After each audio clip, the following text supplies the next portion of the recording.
Transitioning professionals, my name is Samantha, founder of NAMAT Consulting. I'm here to help you navigate in your career once you move across to a new country. In today's video, I'm going to teach you the top 10 resume tips that will land you your dream job.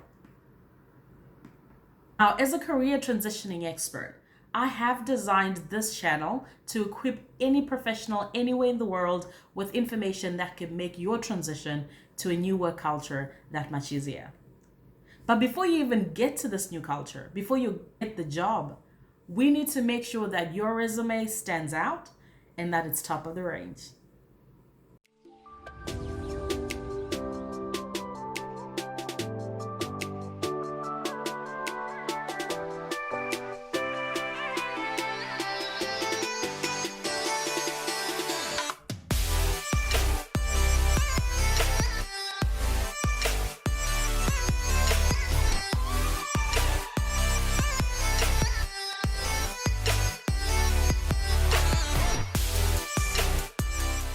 So I'll get right to it. The 10 things you should make sure you tick when it comes to your resume are tip number 1. Your profile or career summary is the first thing a hiring manager sees. So you have to keep it short and sweet, yet informative. This is the first section on your resume that potential employers will see. So you have to make sure that it's a small paragraph with as much attractive detail as you can. So this is not a cover letter. It's not some selling your skill set paragraph to the hiring manager type of thing. Nah. It's meant to be a preview of your career. And at the same time, it's meant to evoke the right type of excitement for the reader to keep reading. The key thing about the summary is that it should be short and sweet, about 3 to 4 lines long. Secondly, it should emphasize your technical ability in relation to the job you're applying for and should never really at any point include your soft skills. For example, if you're a procurement professional, you would probably start your sentence like this. A procurement professional with over 10 years work experience in strategic sourcing of indirect materials, particularly packaging equipment within the FMCG space. Having led multiple tendering processes, I also possess strong negotiation skills, stakeholder management skills, as well as a working knowledge of SAP Ariba. Now moving on to tip number 2. Make sure your work experience mirrors the job you're applying for. This means that you will have to look at the job description and ask yourself if you have previously held a similar role with the same duties, experience, and qualifications. If you don't, you might want to ask yourself if it's appropriate for you to be applying for this role in the first place. Sometimes we should apply for roles that we are underqualified for, but we should also just be mindful of the fact that there's a possibility that we might not get it. Because in some instances, companies are happy to take on someone who doesn't meet the criteria 100%. But you must at least meet the most important requirements that make up 80% of the work you will be doing on a day-to-day basis. Most of the time, companies prefer people that fit the job profile. Especially in this day and age, for some reason, if it's not an entry-level role, companies are not willing to train for skill. They want people that will hit the ground running. So to be on the safe side, make sure you mirror the job you're applying for. Tip number 3, include your achievements. These form a big part of what will add value to your job application. And this is particularly key if you want to stand out from other applicants. It's not just about mirroring the responsibilities, but it's about also showcasing your ability. And this is usually through having achieved what they would want someone who holds that role to have achieved in their previous role. It's almost like you're painting a picture of what they could potentially have if they were to select you. And nothing beats having achieved what they want the new candidate to achieve. You would become easy to buy into because you've already done it. So make sure you clearly articulate your accomplishments and quantify them. There's a difference between, for example, I reduced the supply spend portfolio for 2019 versus I reduced the supply spend portfolio of plastics for 2019 from 1.2 million to $780,000, which is a 45% decrease. And do this with all other roles that you've previously held. It's not just about the one particular job, which is what they are hiring for. The same level of consistency in accomplishments needs to be reflected throughout the resume with all the other roles. Whether it was in saving time or improving processes or saving more money, just remember to quantify each of your achievements. Tip number 4, be job specific about your achievements.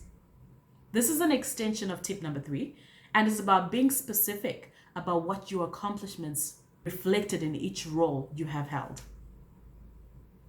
Instead of listing your achievements as one long paragraph, like what most people do, somewhere at the top or maybe even at the bottom of their resume, you just like list a whole, line of achievements. You want to actually include them in the resume with each role you've held for each company that you've worked for.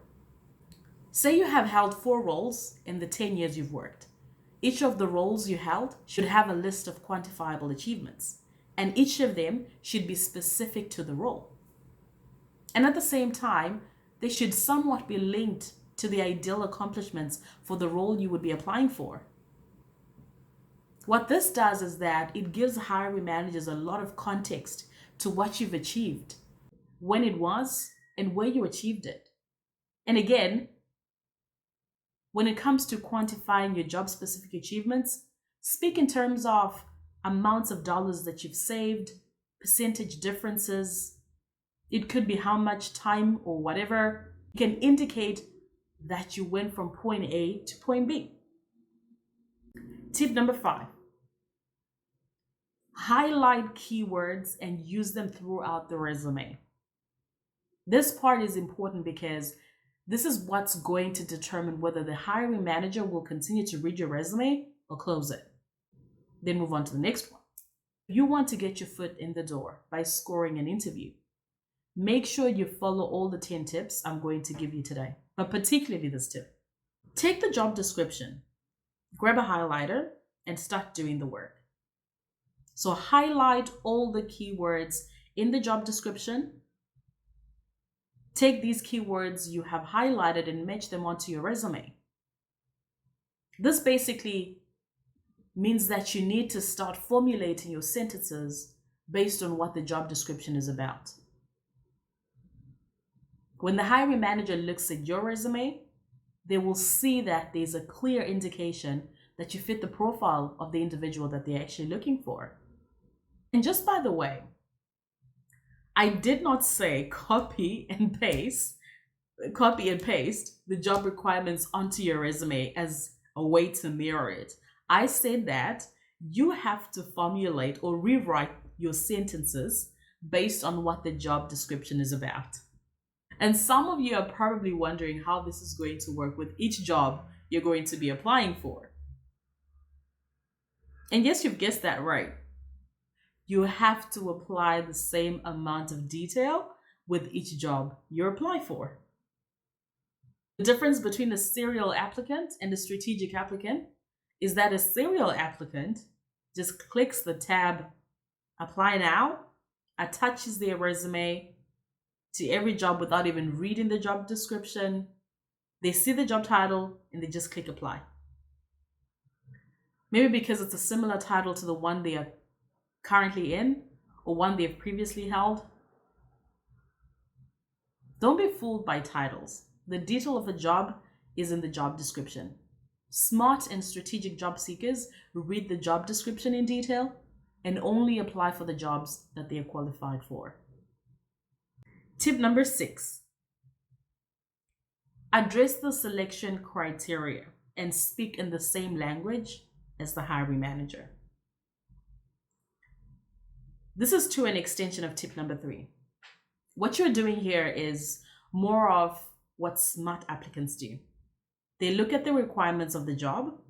By the way, requirements of a job represent the selection criteria. The questions that you will be asked in the interview will partly be about this part of the job description. Because a hiring manager wants to determine whether you fit the profile of an ideal candidate for the role or not. So make sure you use their language and terminology when addressing this criteria in your resume as part of your responsibilities. This will also form or consist of 3/4 of your cover letter if you end up writing one. What you're doing here is that you are giving them a reason to buy through speaking to their need. For example, a beverage manufacturing company is looking for a procurement category manager to do indirect sourcing of packaging materials. And as part of their requirements, they want someone who has a minimum of 5 years strategic sourcing experience within the FMCG industry. They want someone who's had experience managing an indirect portfolio, ideally packaging materials. So your resume in this instance would then address the criteria by mirroring it in this way. You have worked for a beverage manufacturing company for a period of 6 years, and the job title you've held is one of a packaging procurement manager. Some of the responsibilities you've held included end-to-end indirect sourcing of boxes, plastic containers, glass containers from multiple suppliers, amongst other things. So you fit the profile. Tip number 7, dates. You have to be completely transparent and thorough when it comes to dates. Something about this detail breeds trust or mistrust within hiring managers. It could potentially be because of a lot of people who tend to lie about their dates and timeframes. Most people are under the impression that certain timeframes are more attractive than others. As much as this is true, lying about how long you were at a company, or rather omitting the details, tends to arouse suspicion. For example, when you indicate that you have been working for a beverage manufacturing company from 2013 until 2020 versus working for the beverage manufacturing company from January 2013 until currently, that's a full detailed description of your time frame. What this does is that it makes you appear transparent and honest. Where there's gaps, they will see them. And if they are a cause for concern, they'll ask you about it in the interview. And you should answer truthfully as well as sensibly. This is really important because it helps to build trust at an early stage in the process when you're open and honest about the experiences you've had in your career journey. Hiring managers are also humans. They are not unreasonable. They're not only interested in your superhuman abilities, they also want to know you in your true self. Tip number 8, use bullet points and don't write an entire resume in a paragraph format. Writing lengthy tales about what you've done or what you have accomplished is not going to be what helps you get a job. I've also noticed that people tend to like describing what each company they work for does. If you feel that maybe no one will have an idea of what the company you work for does, then go ahead and include a short description. It might help if you describe that company, what that company does. But a one-liner is good enough, not a whole paragraph. And this is just to showcase the industry experience you have, especially because this is slowly becoming a major value add. Hiring managers skim your resume, they don't read them. So you want to make sure you present it in a way that is clear, concise, and simple. Tip number 9, keep your resume simple. By this, I mean, if your grandmother was to read it, will she be able to tell you what she understands? Use simple words that are easy to understand. The last thing you want to do is to go all complicated and start throwing in acronyms that even you might get confused about. Hiring managers just want to get a simple visual understanding of what you've done, and therefore you want to make it clear, concise, and simple. So in today's video, you learned the top 10 resume tips that will make you stand out and land more job interviews. I hope this has been helpful.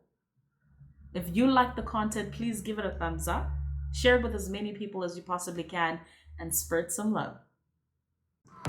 If you haven't already, subscribe to the channel and hit that notification button so that each time I post a video, you get notified. I look forward to catching up with you each week as we change the immigrant narrative one city at a time.